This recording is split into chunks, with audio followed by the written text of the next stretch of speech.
This week is really hard. Not to make excuses for anything, but when you're trying to get through school, trying to finish playing some games, just like probably many of you, our players really want to get home and see their family and friends. And sometimes you play that way. Sometimes you do those kinds of things. And not taking anything away from Pine Bluff, but certainly a slow start. But thought we finished fine. We had good balance. 19 assists on 24 field goals. Made our last 12 free throws, which was good. Balanced scoring. Kid was really good in filling in for Jada. But at the end of the day, it's a game we should win.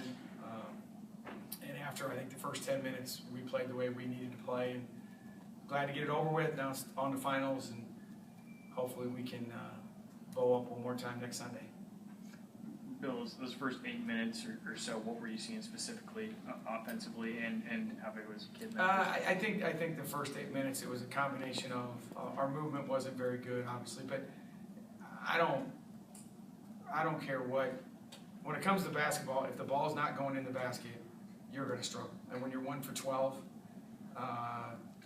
everyone's miserable. And we have Bryn's been really struggling for about 2.5 games, and luckily the second half she came out of it a little bit. But we just could not get the ball in the basket. We had good looks at it. We missed 2 or 3 front ends of the 1-on-1.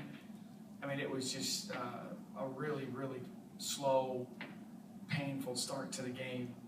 But once we started making some shots, and then we were much better. But I think it was mainly our inability to make the shots that you need to make from time to time to not necessarily knock somebody out early, but at least get into the flow of the game. And it took us a while to get to 7 points or something. So it was pretty painful early. What's the diagnosis for Jada? When did she suffer it, and how long do you expect her to be out? Jada has been kind of battling a little bit of a foot injury.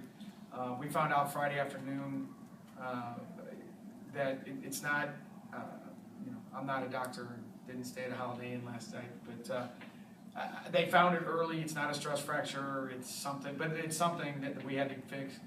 They put her in a boot Friday afternoon. I was told probably 7 to 10 days. So we'll see. I would be shocked if she plays against Fairfield. We need her to be healthy, so we'll have to obviously err, which we always do. We've always erred on the side of caution, and that plus we have those 5 days after Fairfield too. So I feel really. I mean, you always feel bad when a kid gets hurt. When you're coaching, there's very few things worse than seeing a kid get hurt. But it really came at a really bad time for her, because she had really had a really good week and coming off an amazing game against Iowa. So trying to keep her spirits up will be important. But her body type and her athleticism, it's not like she's going to lose her conditioning. So she'll be healthy and rested, so hopefully we'll be ready to go.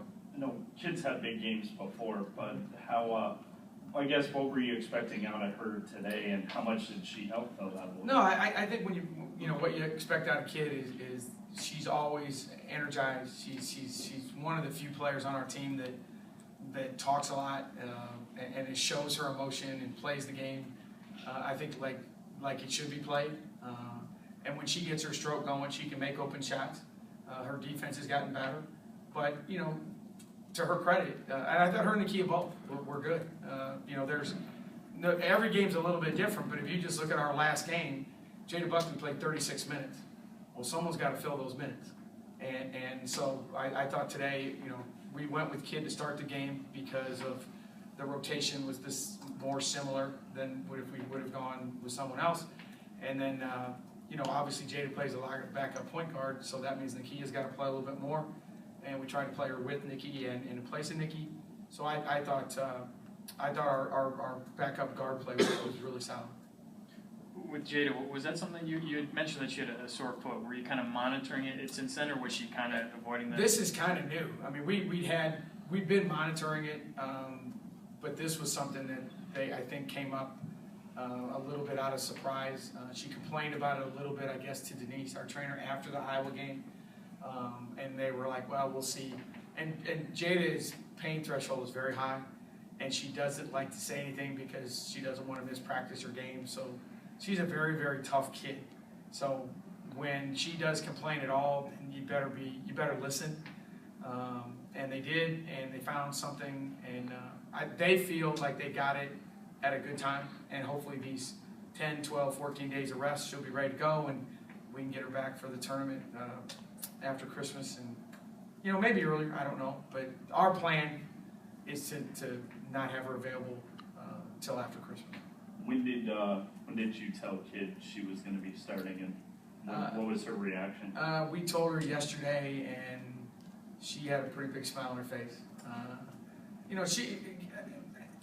Our players they're really good young people, but there isn't anyone that truly, I think, cares more about the team, the program, than Kid does. I mean, she really loves playing here. She loves the fans.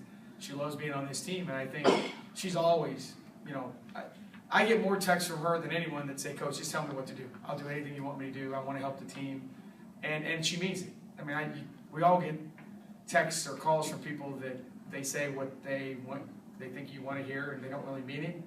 Kid means it. She loves playing basketball.